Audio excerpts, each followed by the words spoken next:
Have you ever wondered whether the problems in the world today would exist if we had deeper connection to ourselves, others, and the environment, and acted from that place?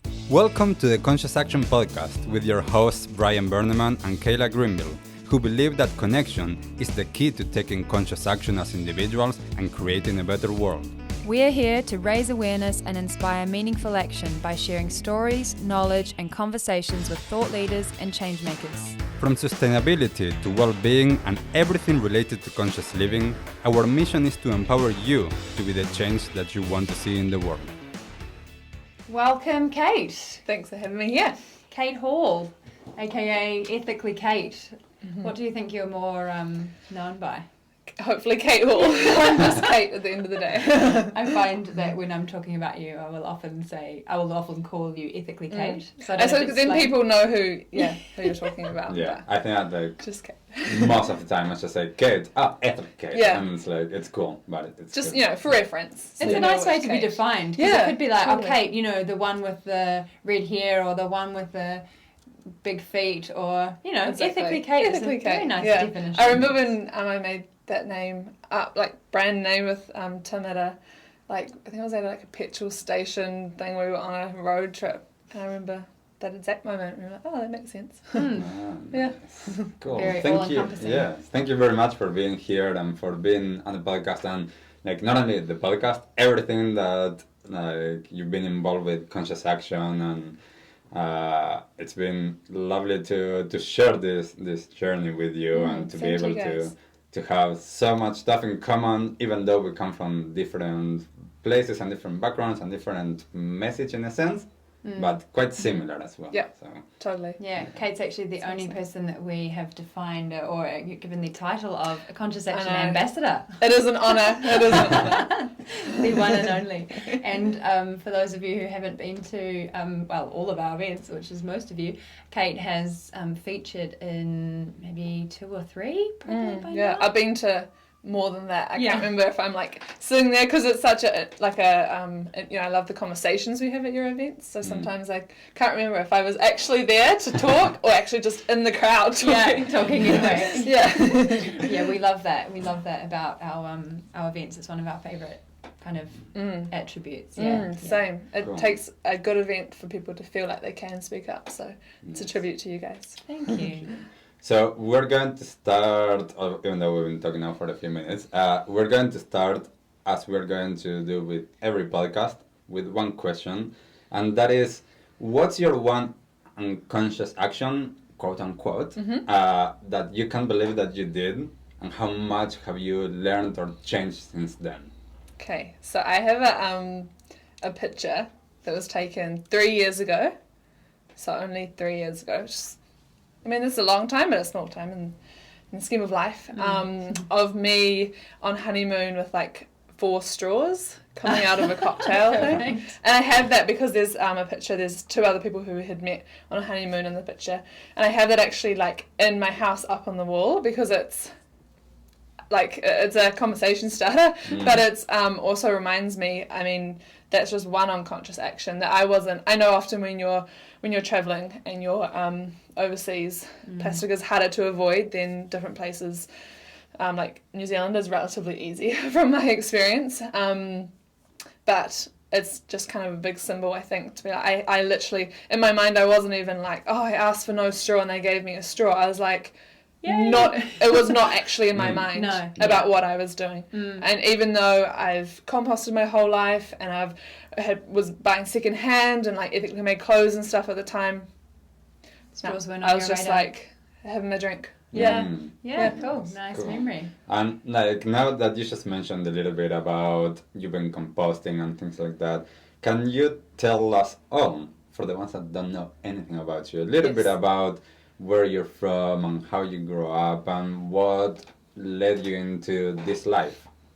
Well, so a while ago I would have said, I started this about 5 years ago when I watched True Cost, and that was the second it started. But I've recently it's really hit me how my parents have instilled these values with me forever. It was quite a shock when I'd go, when you grow up and you're becoming an adult, you're at more people's houses and you're putting your waste somewhere and you go, where's your compost bin? And they're like, compost bin?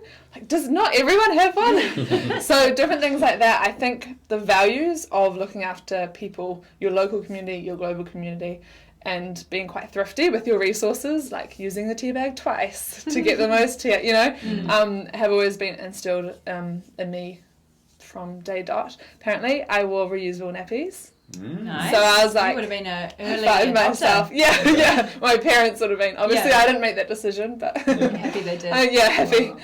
So I think it was a combination of that.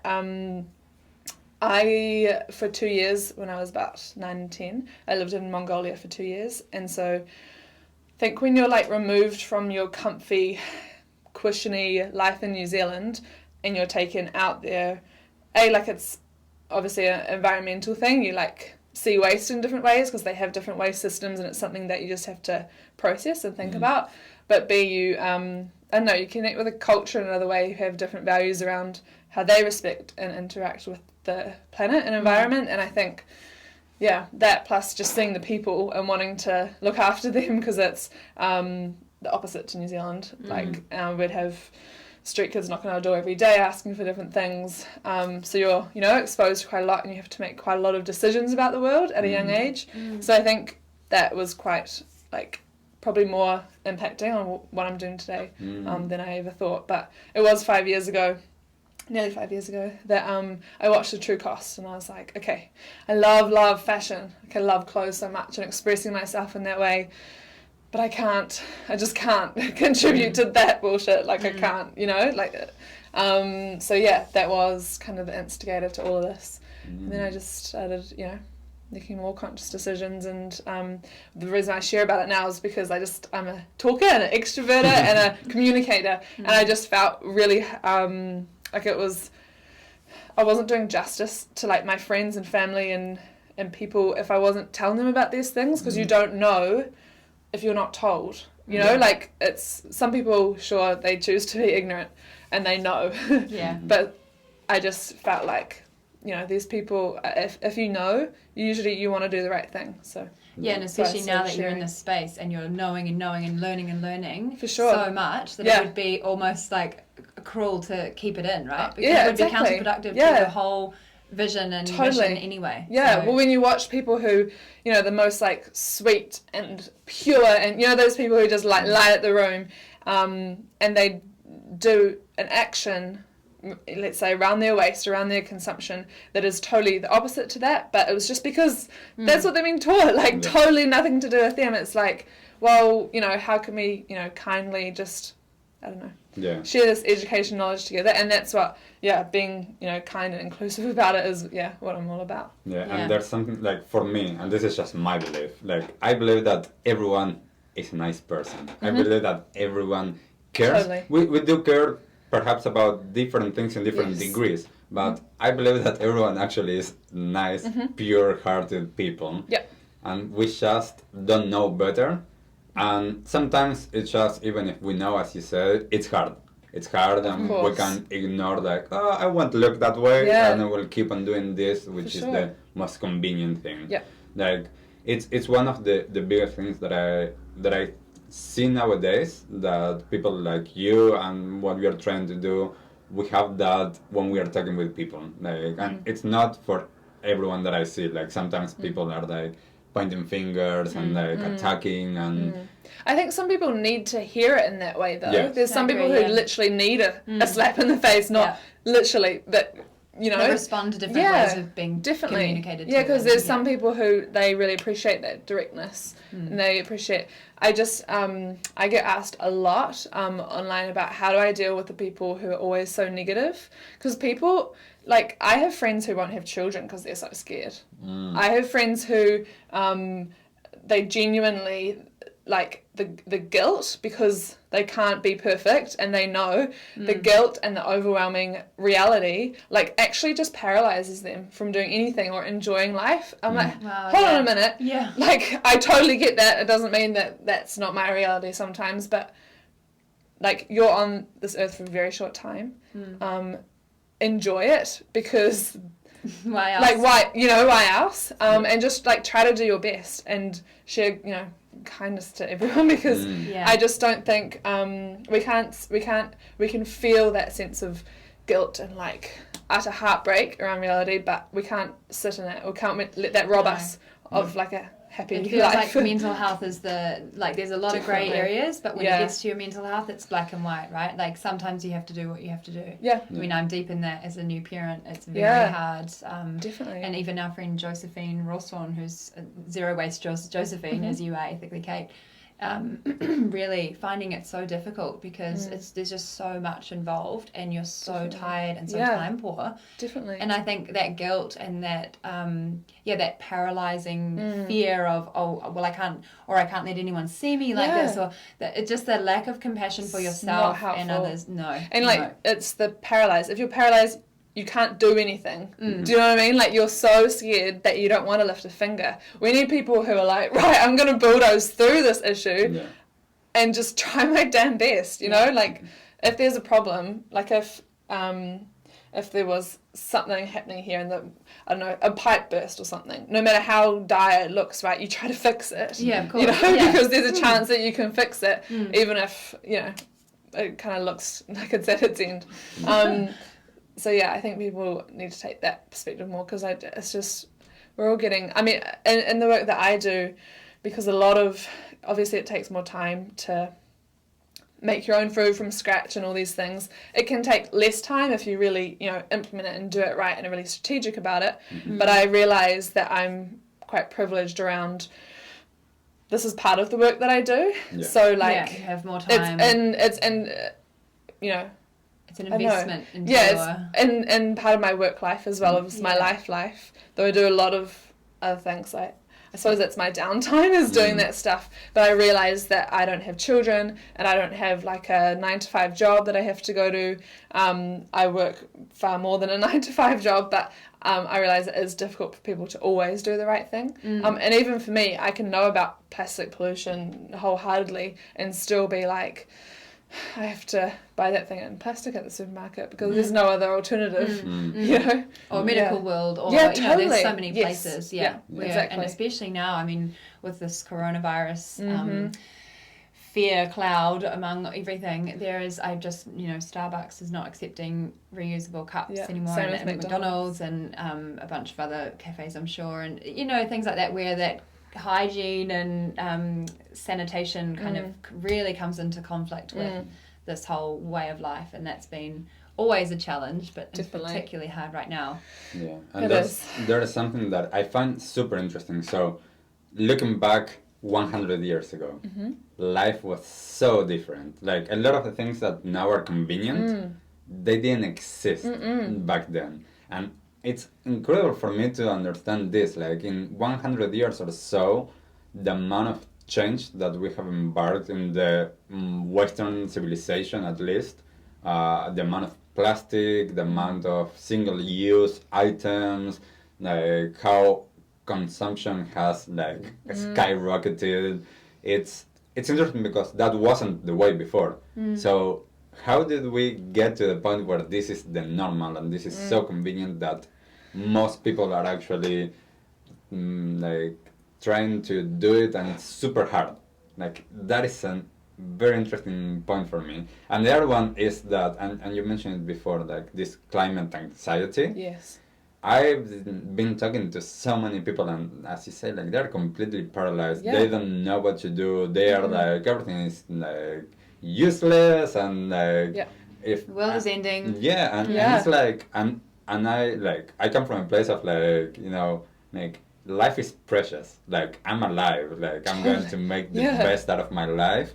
And when I see people that are super paralyzed just because of things that are out of their control, and I'm always kind of like, what I can control, I'll try to do something. What I can't control, I can't control. I just need to let that go. But most people don't have the tools and the mechanisms to actually be able to deal with that. Like, it's not some of the skills that we have learned. And like, I think that we need to start teaching this to everyone. Well, it's interesting how like this conversation of your mental health and like, you know, mindfulness and your whole well-being is interrelated to all this stuff. Like people often, box it. They're like the zero wasters, the mindfulness people, but it's actually, it's so, like, I talk a lot about mindfulness and a lot about how I look after myself and how I structure my day and how, because like it's all so interwoven. Even my acts of having a small veggie garden so I can grow some of my own food, making meals, making your own cleaning products, fixing things, that is hugely beneficial for our mental health. Like I've seen that become such a personal benefit. Not only do I feel like, yeah, I'm an eco warrior, this is pat myself on the back, but like those practices are actually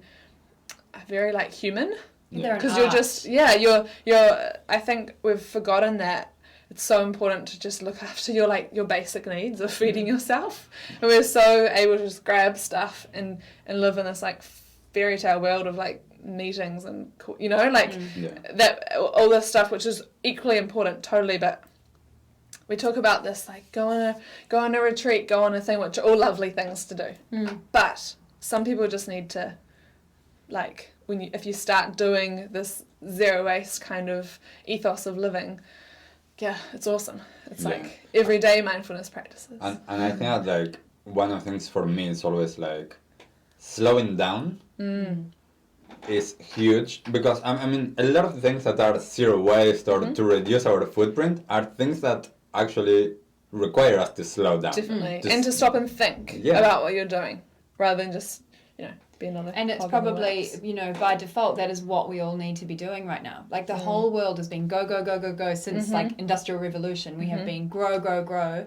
And we've reached a breaking point in many areas of society, particularly in mental health. And it feels like if you were going to live in alignment with yourself and in alignment with the planet, which is the same thing, that you are required to slow down, and it goes against the grain. And that, I feel, is the biggest shift. And like you say, it's all interwoven. Yeah. Everything needs and is slowly shifting. And there's some breaking points that are needed to tip the people over the edge. And it just feels like an exciting time to be in this space, because not only this space, but alive. It's an exciting time to be alive. It is, because even businesses, and because most people work in the corporate world or sit at a desk or different things like that, they're opening their eyes to how important it is to look after their people in this way, and with their kind of sustainable business practices that then helps all of their employees, and it's all mixed around. So it's not just being anti what we're doing. I think it's more changing the systems and how we do this life. The full integration, right? Yeah. And I was going to ask, so I'm glad you mentioned that you're incorporating mental health and mindfulness in your discussions, because was that something that was clear to you at the start, or has that been a bit of an insight as you've come on your journey? Definitely as it's happened. Yeah. I think I'm an active relaxer, and I'm someone I've had like shingles and chronic fatigue and stuff before from running myself into the ground. And I love, because I just love all the things, and I love just doing everything. Everything just makes me so happy. Maybe I'm an optimist. And I just want to help. And so I think, like I said, Brian, about slowing down, all these things make us slow down, has helped me to not burn myself out, and that's actually sustainable for my life. So I mean, not saying that I'm not perfect and have my moments, but it does this kind of habit of thinking about what I'm doing, because I'm always questioning and always learning. Like, I am by no means near perfect in the waste that I produce and what I do with my life, but this act of every day thinking how I can do this different, how I can do this, makes me kind of like prioritize things properly, and then you prioritize yourself and your family and your friends in a better way. So it feels like it's all syncing up. Like, yes, definitely. It's like you pulled a thread, and now it's like this whole not mosaic, what is the word when you're talking about threads, fashion lady, quilt. Yes, like yes. A whole quilt of life has started to unveil itself to you, and it's beautiful to be having this conversation, because I love meeting people who are in their flow. I love meeting people who are lit up by what they do, and that can't just be when you get to work at 9 and when you leave at 5. So, and it doesn't mean that you can't have that if you work a 9 to 5. Totally. But meeting those people that it's just all encompassing is Yes. so refreshing to Yeah. me, and I enjoy being around you and those people. So it's it's cool that you've seen the holisticness of it. Yeah, it's been such an eye-opener, all the positive benefits. You're like, I'm going to do this for the planet, and for other people, and you're like, this is actually really good for me. And do you find that once it's like, okay, I need to learn how to do this? So you go out and I know you do a lot of research, you do a lot of communicating with brands, and you get your facts, and then you learn it, and then do you kind of just bank it as like, okay, well, that's just part of my life now, and then on to the next learning? I think it would be overwhelming for some people, and especially when they're starting, to go, oh my God, she makes her own cleaning products, she fixes things, she's got a veggie garden, how do I do all of this? That at once. It's a lot. It is a lot. And it's actually topical you brought this up, because I've been working with just a few friends to see if this is going to be helpful for people to like do audit of what they're currently doing and then recommend what they could do. And it's totally unsustainable to like look at, currently how, for example, I live my life and be like, okay, here you go. Do that. Like, do that. Ta-ta. Have fun. Thanks for saving the planet. Good luck. Because that's not going to happen. Like, even if, like, I'm working with one awesome couple who are great friends of mine now, and she's, like, so enthused, and I love it. She's, like, incredible, and they'll make so many cool changes. And they're already doing a lot. But you can see people want to do it, like, right now. It's like, actually, here's 12 things. This is literally what I've done. Here's 12 things you need to change, and this is going to happen over a year. And firstly, for anyone, they're like, what? But I want to do it all now. I can do that. That's easy. That's easy. Like, yes, but change fatigue is a thing. And you have a life, and you have children, and life isn't predictable. Anything can happen. So it's definitely not changing overnight. For me, the whole fashion thing actually did kind of change overnight after watching The True Cost. I think it's the one time in my life I've felt like I actually had a light bulb above my head, or I woke up feeling different. But that's one change, right? Like, that's my clothes, and it's not something I consume every day in terms of, I was never a big shopper anyway. So changing slowly. There's still big goals that I have that I'm changing slowly. And so it's definitely unsustainable to change all at once. That's such a good point for life. It's such a good point for people waste. throw everything.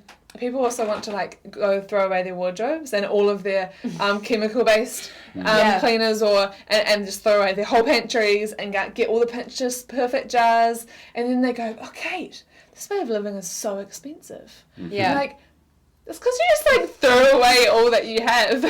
So if you're, swapping things over slowly, and you're doing things, I recommend people do it until it just becomes easy. Not just you do it once. Oh yeah, like that was a little bit different. Like, for example, when I went through my food and was trying to reduce my waste, I was like, okay, my breakfast. I make my own muesli. Made it for the first time. It was a little bit awkward with, what balance of things I put in. Oops, like burned that too much, left it in for too long. And then after like a month of maybe making that every week, I started to be like, oh, this is good. So I did it, I think, for like another month, and I was like, okay, this is like super easy now. This has become a habit. I don't want to just eat muesli for breakfast every morning because I'm a little bit over it. So what's another thing I can make?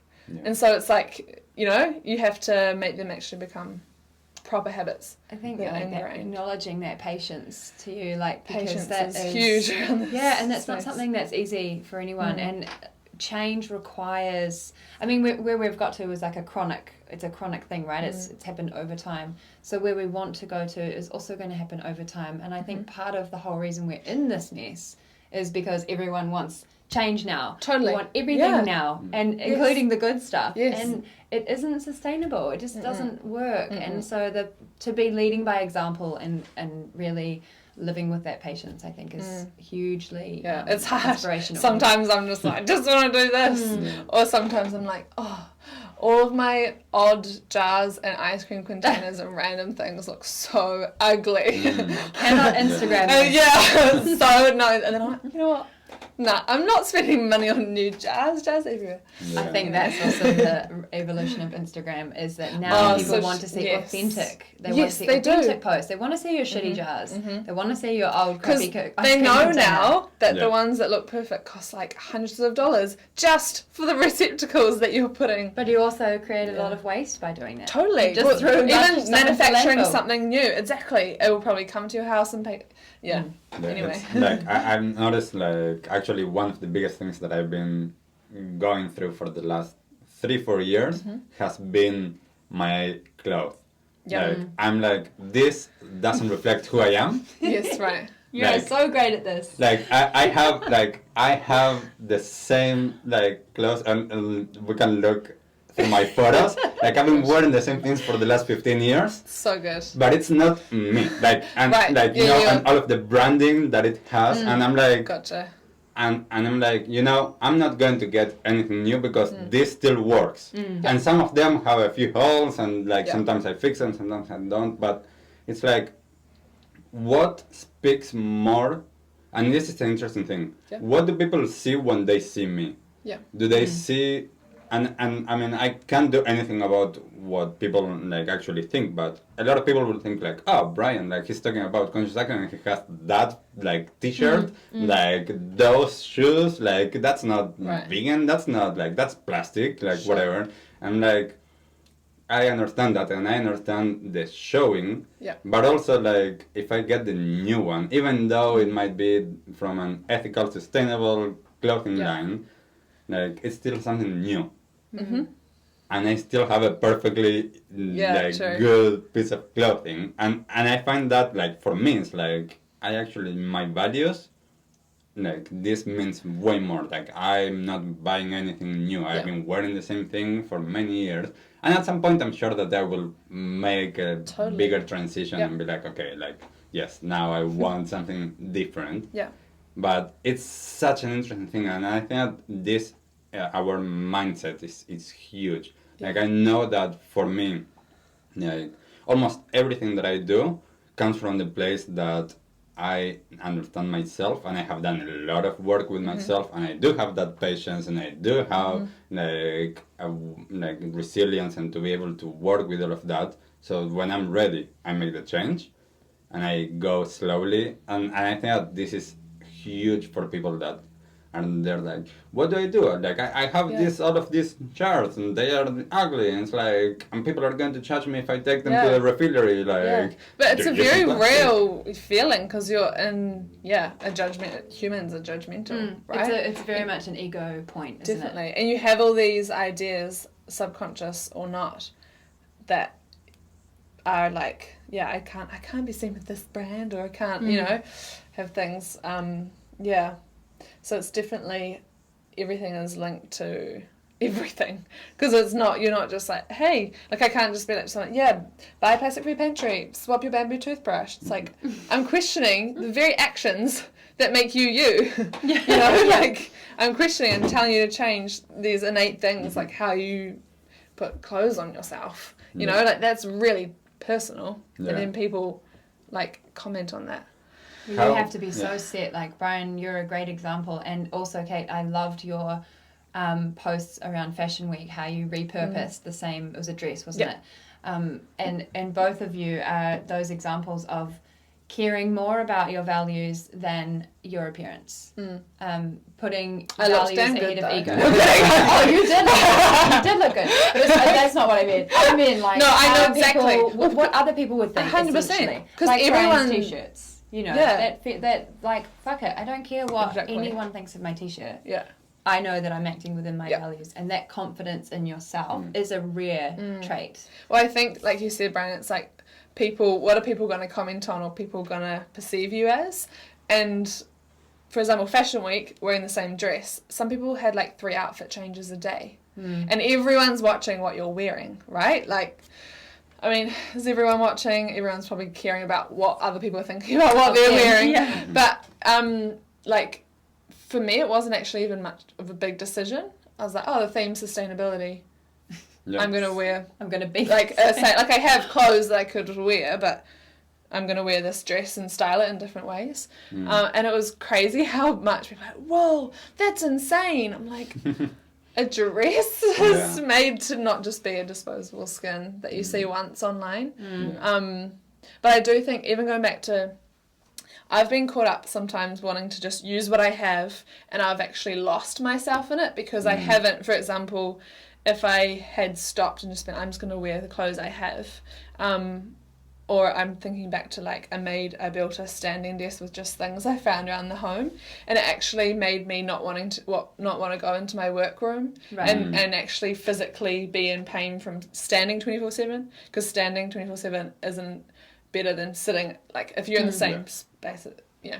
And so sometimes I do have to weigh up, you know, like losing yourself because you're just, you know, compromising with what's around you. Does that make sense? Like, oh, we'll just use that these old couches because, you know, they exist in our lives. So we'll actually, I feel really like negative in this space if they continue to be here for my whole life. That's that line, they don't represent like us, or they don't look nice, and it doesn't make me feel nice. And it's weird example, but like, it's perfect. like I had the other time, and I know again, like I'm not the norm on this, but I was thinking like the other time I went to an event and I didn't have dinner before I went there, and there wasn't any food at the event, so I finished the event and I'm like, okay, like I'm walking home. It was like 15 minutes walk.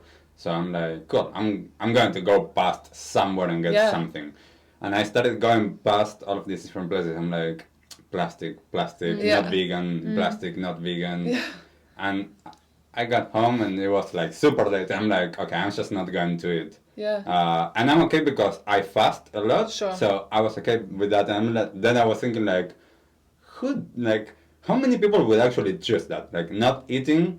Yeah, I've definitely done it before. Like, because of that, and I think that's an interesting thing of like, this is a completely personal thing, and sometimes like I would do it, and sometimes I'm like, you know, I'm just going to go sit down and spend some more money and whatever. And, like, yeah, I think there's a time and a place, to choose those things. Well, it's about that convenience thing, right? And how society currently isn't set up to to meet our values.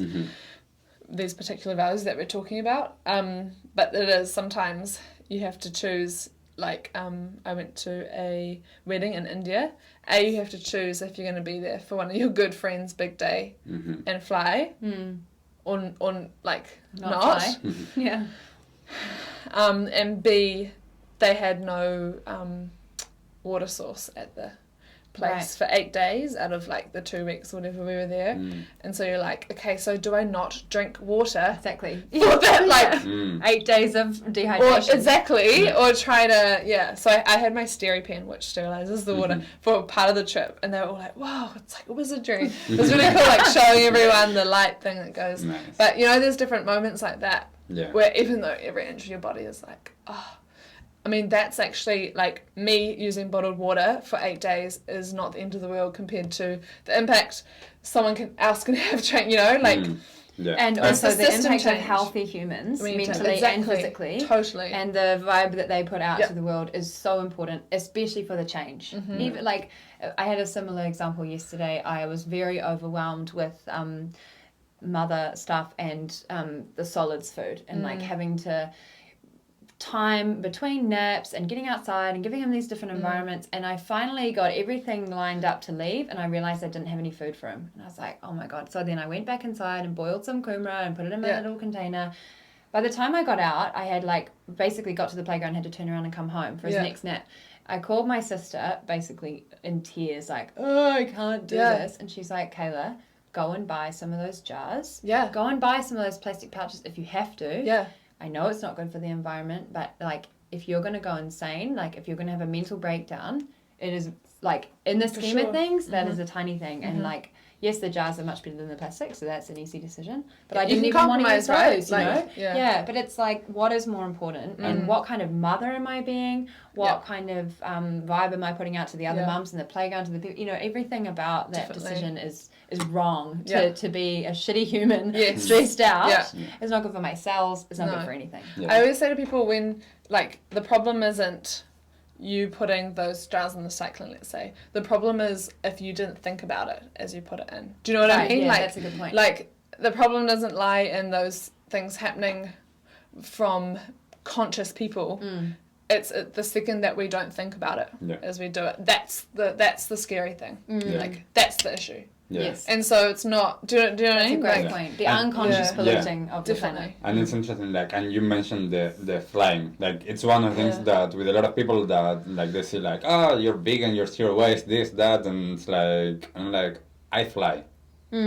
I consciously choose to fly because I want to see my family.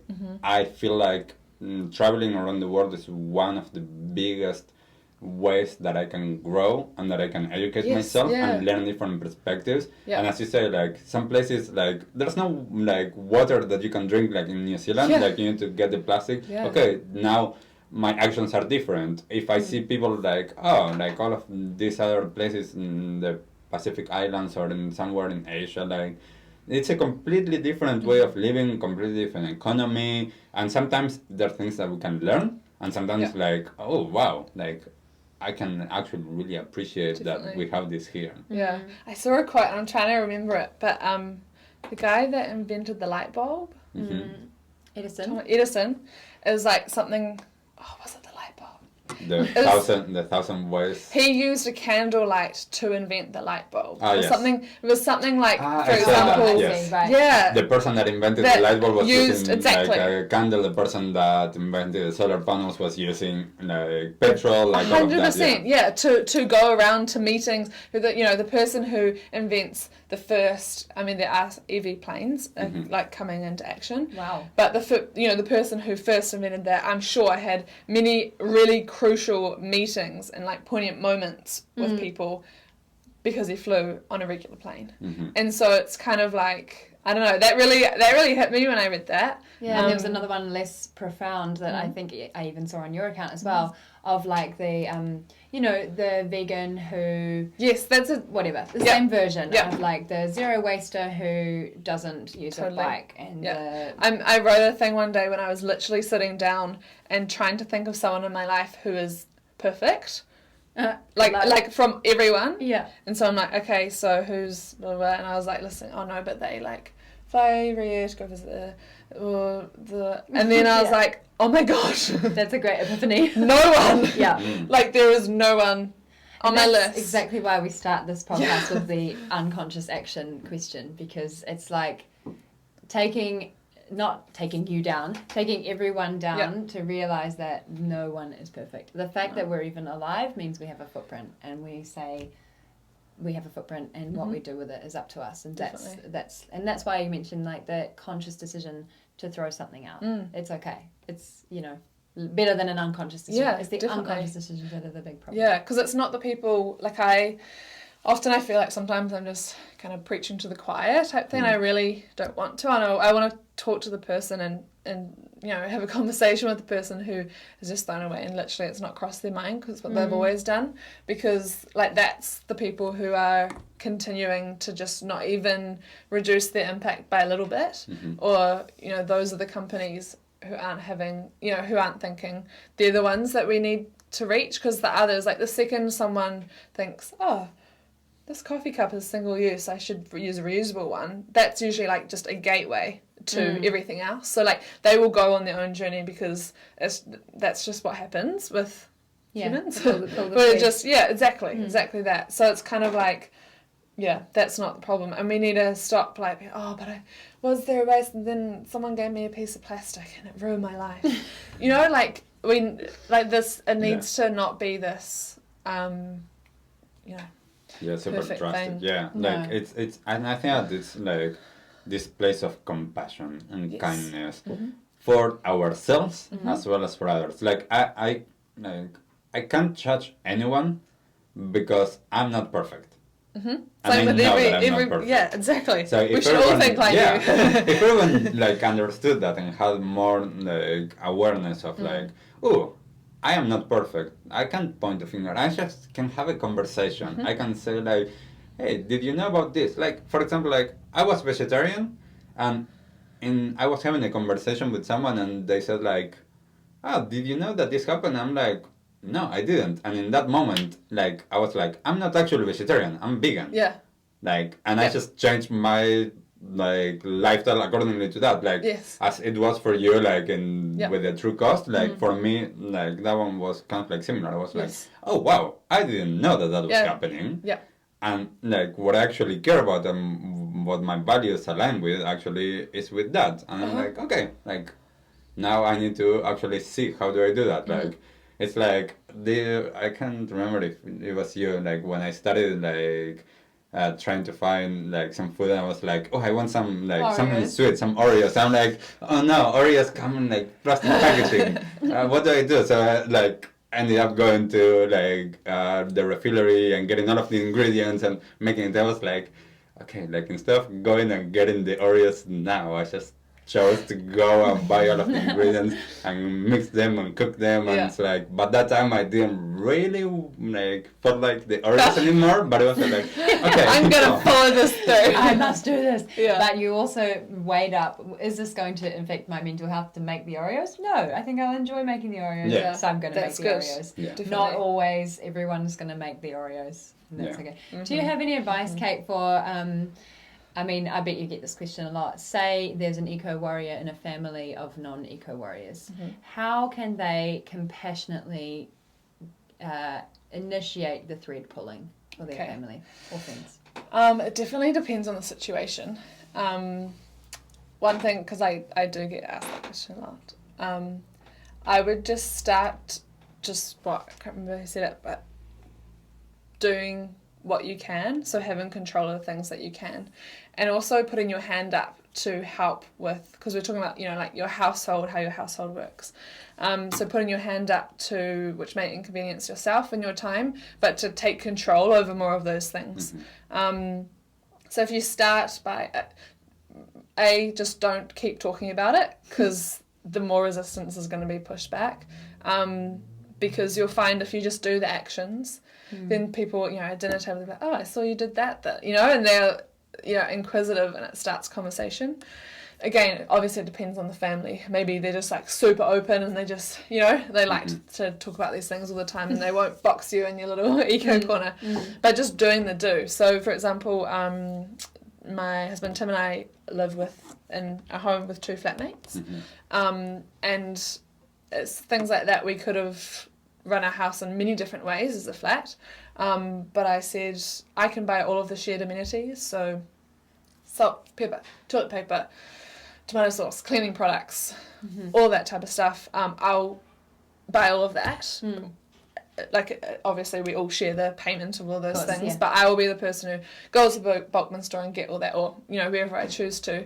So sure, that may inconvenience me a bit more, but I've then kind of took an initiative, because if that means something to me. And then they were already very awesome in how they live their lives, but you see that kind of snowball and they make changes too from just, watching stuff that happens. It's like children mirroring parents in a way. Yeah, sort of yeah. like unconsciously picking up what other people are doing. Yeah, I pick up, like I watch how they make meals sometimes. I'm like, oh, that's so clever, and I do that. So I think it's just, doing by example. I think people get really caught up because that must be really frustrating if you are in a home that just no one cares, and especially if maybe you're like at high school or something and you don't do all the grocery shopping, or I mean, you could actually say that. You could say, hey, I really like to be the grocery shopper of the house. I've seen that happen in work before. Obviously you have to look at costs and how that works and things too, and transport, getting places can be hard.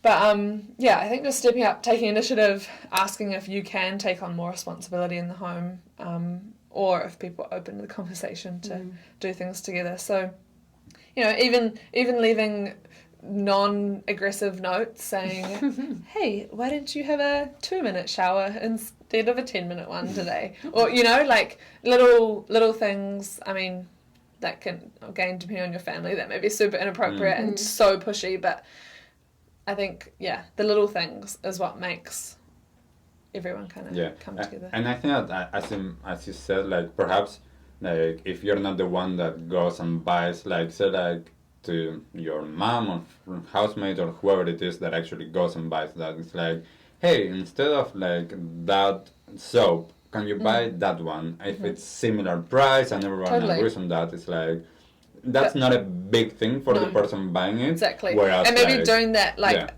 making those suggestions over time, rather than, hey mum, look, I've learned about all this stuff, and here is the new list of things that I buy, and here is the new list of things that you cannot buy and cannot have in this home because it's so bad for the planet. Like, you're not going to get anywhere if you start lecturing someone on that, because, like I said, you're actually questioning how they, you're pointing fingers because you're saying that that's the wrong one. So I think, there is something to show for also helping people on the journey with you. So, like, the friends who watch the documentary at the same time as me, or we have those little conversations because they notice what I'm doing. Often people just, come on that journey with you if you do it well and you start small and make, you small return changes. to sort of accountability buddies. You're kind of like, you understand, because obviously there's just so many different levels of understanding, or like your knowledge and how deeply that sets into your why and then reflects in your actions. And so if you're doing that together, and that's also a sneaky way to do it too, is to, if someone watches the True Cost, for example, and says, actually I'm not going to buy whatever, something, then just sneaking that into the conversation every now and again, like, how's that going, what did you buy, and then just to keep that thought running, as opposed to going like attacking them, you bought it, or whatever. Just sneaky conversation bites.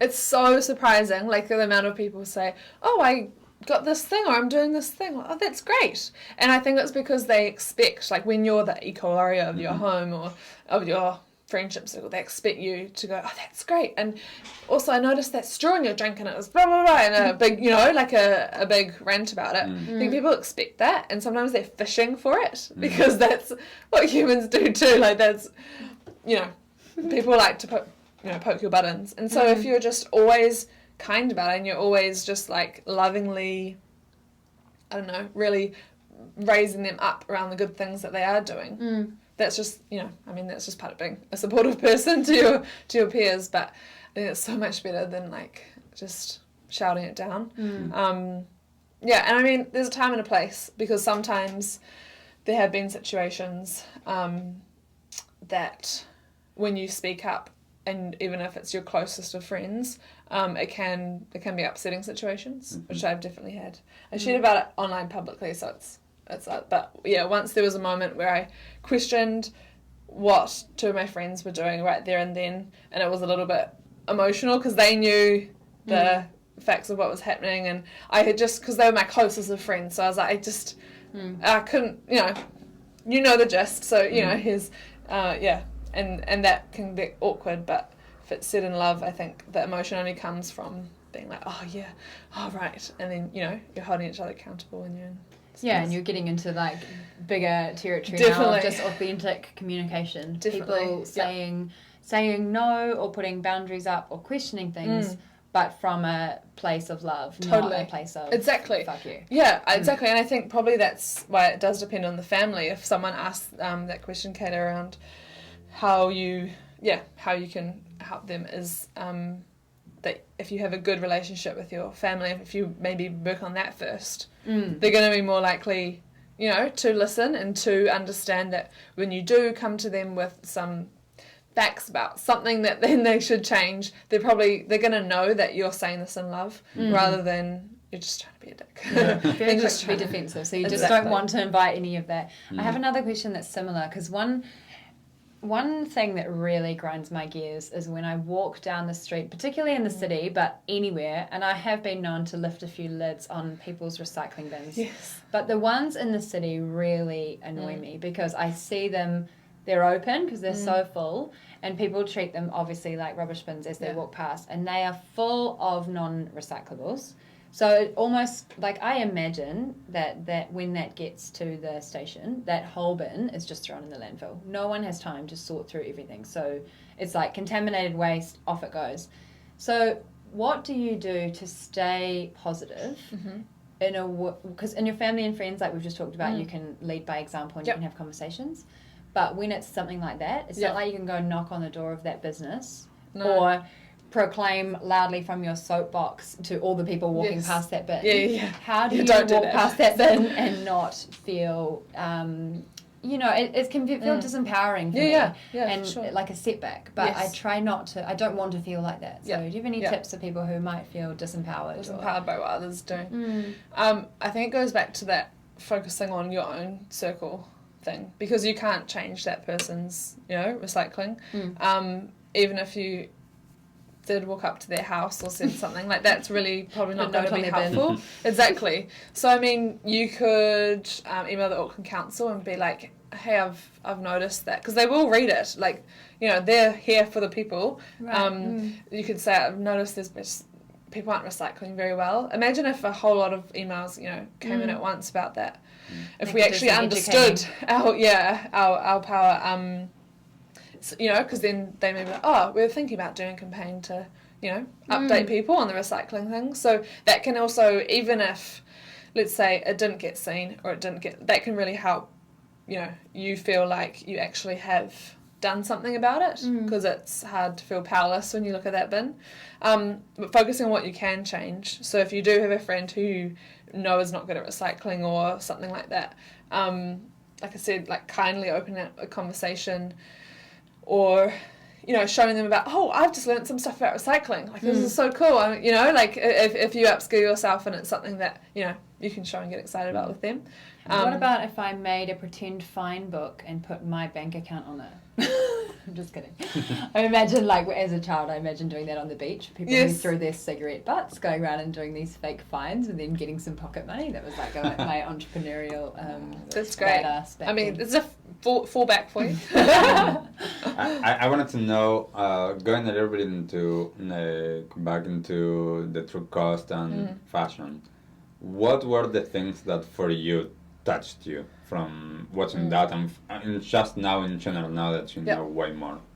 I think what touched me most was that, especially the fashion industry, because it's so like flashy and big lights and runways, and it's seen as very like glamorous, like even all stores, it's very like commercialized and done very well.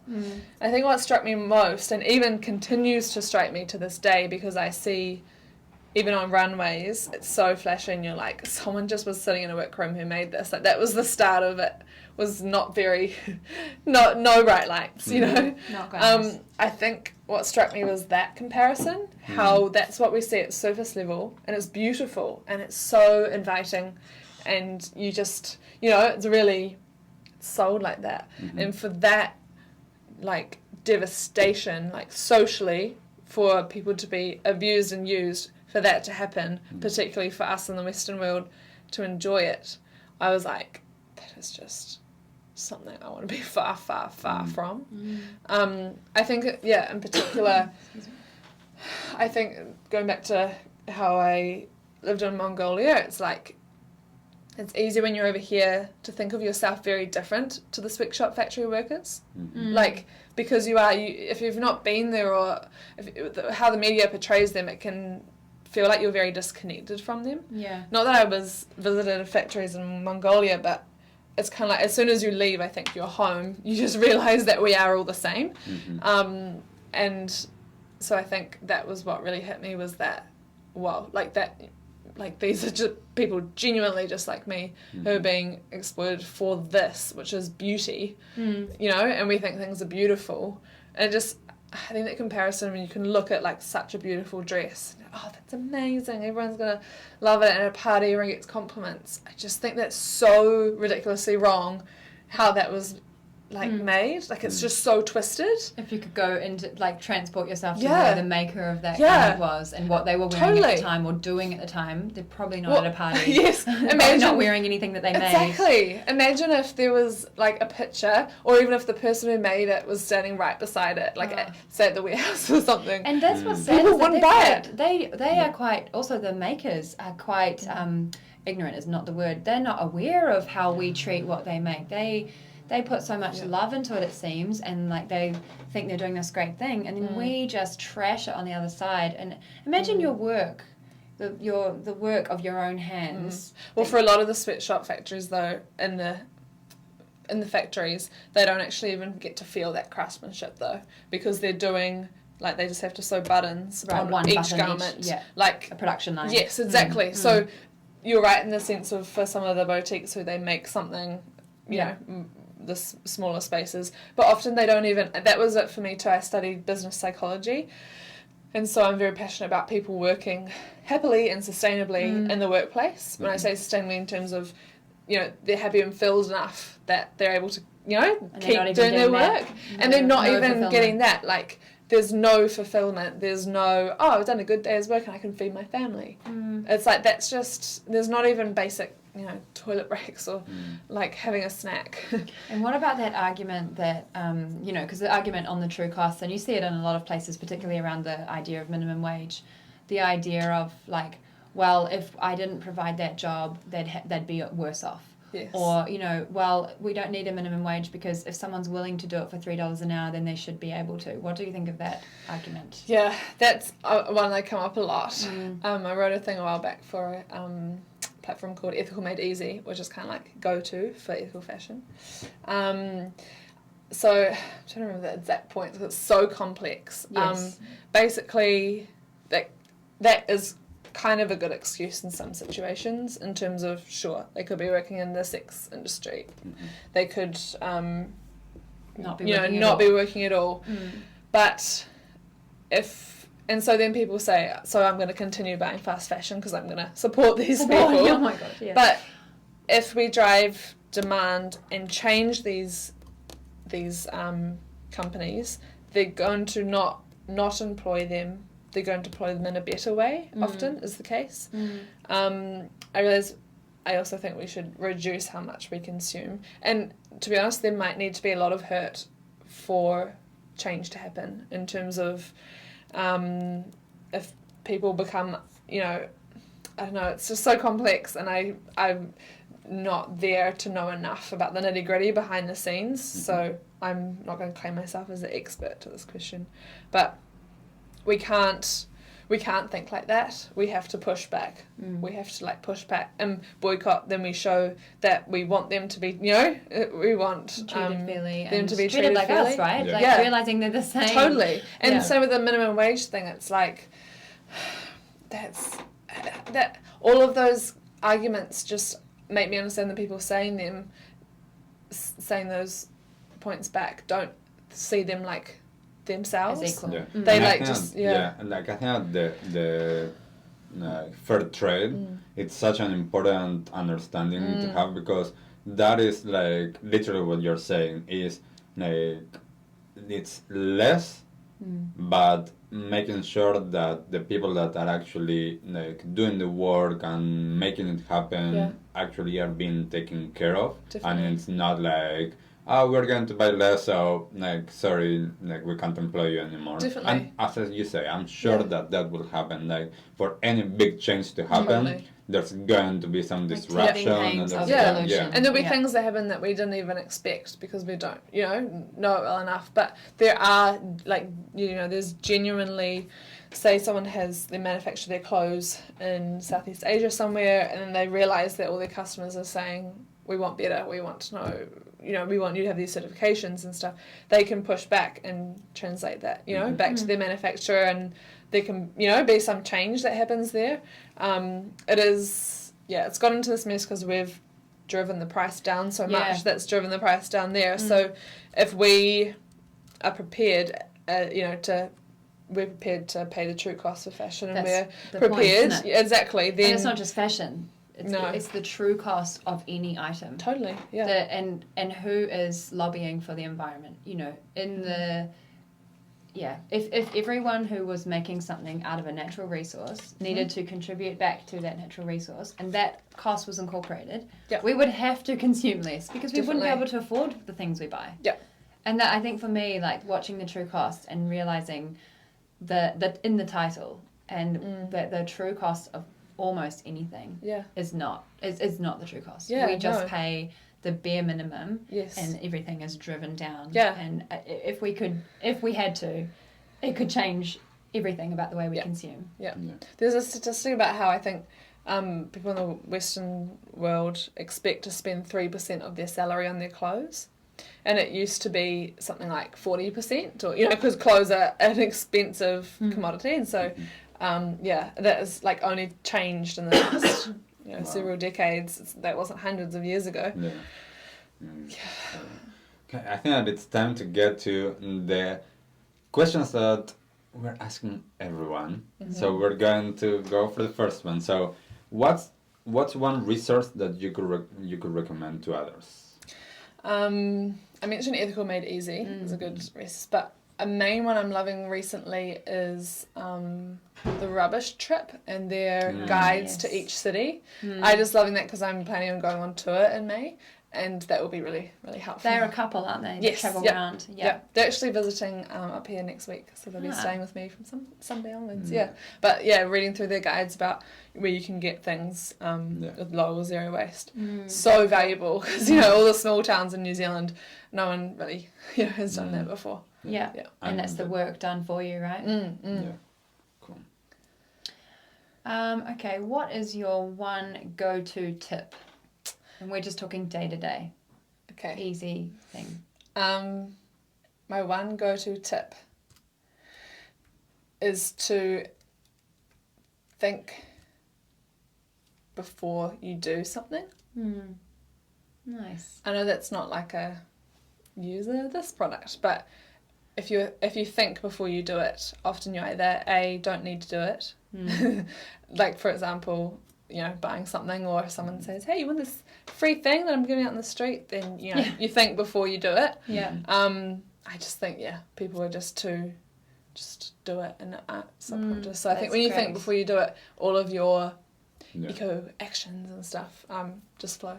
Yeah, and just think. Like that's part of the waste hierarchy. Like in terms of the refusing, Totally. It's like, do I actually need this? Like think. Exactly. Think. That's a great. Put the big waste hierarchy on it. Yes. Big artwork on your wall. Yes. What was your latest small act of kindness? It's that I have done to someone else, right? Yes. I think it's the little things that I've been trying to do because I've noticed how good I feel when people do them for me. So if I'm like standing in line for a bus or the bathroom or at a shop, I'll tell the other person to go in front of me or to like go before me, or it's just like I honour you before myself in this moment, and I have time to not like rush and be like right. If you can see someone's rushing, or just in general, if it's like that's a few extra moments and they can feel really good about a stranger done that can change the whole direction of their day. Because it has changed mine before from someone doing that. So just letting others go before you. Actually, like it's funny, like I was just last night, it was in the afternoon, not last night. I was walking on Ponsonby Road here in Auckland, and I was going to cross the street, and I noticed this woman that she was just getting out of her car that was parked, and I noticed that the lights were still on in the car, and I'm like, I was going to cross, and I'm like, like okay, I'll stay, and I told her like, hey, like your lights are on, and she's like, oh my god, you saved my day, and and then the lights were red, so I couldn't cross, so I was like 2 extra minutes, and I'm like, it was worth it. Yes. It was so. It actually, while it's very kind for someone else, it gives you a really nice. It does. boost. It's like And I think that's the interesting thing about like kindness, like in what you full give, circles. Yes, comes it's reciprocated. back. Yes. Yep. Immediately. Okay, here's the big one. What is one thing that you wish the world knew? If you could put the whole world under a hypnosis and insert a piece of gold into their life, what would it be? What would it be? It's going to be a little bit different. It was something that was on our fridge growing up. And it was on your fridge? On our fridge, that Mum put on the fridge growing up. And the one thing that I remember is, you are going to die one day. That's what I'd tell the world.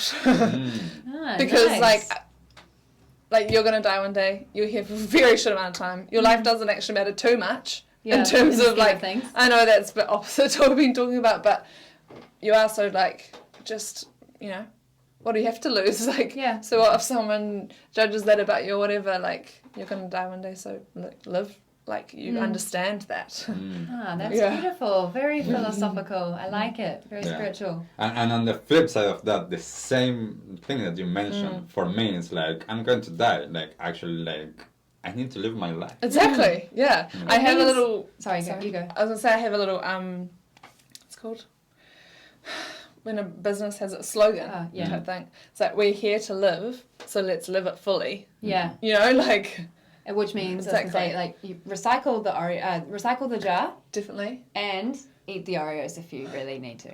It means both. Yeah, It yeah, means and then compost, and then email those. but Yeah, yes, do the things. and then push for system change Yes. so that then the next generations can live even more fully because, yeah. Nice. Thank you very much, Kate, for being here with us. I love talking with you. I Just could talk for catching hours and up. hours. Now we're doing it with a microphone, but most Exactly. times in a cafe or something. Where can people find you? I'm on Instagram a lot. So Ethically Kate is me on Instagram. I also have a blog, which often people forget about and ask me questions, and I say, just search that on the search section of my blog. So ethicallykate.com is also a really good place. I'm on Facebook too, but yeah, the blog is a good resource, and talk to me on Instagram. Awesome. Thank you Thank so much for you. being here. Thanks for having me. It was really cool. Nice to have you. And looking forward for the next episodes. We'll see you soon. Like, stay in touch on what is your conscious action of the day. What did you like the most about this episode? Take a moment to think about what change you can make in your life today. Share your conscious action on social media using #ConsciousAction and tagging @ConsciousActionNZ so we can celebrate your impact on the world and create a ripple effect. One easy action we would love for you to take right now is to share, like, and subscribe to this podcast. This will help us get these messages out into the world and inspire more people to take conscious action in their own lives, contributing to the better world we hope for.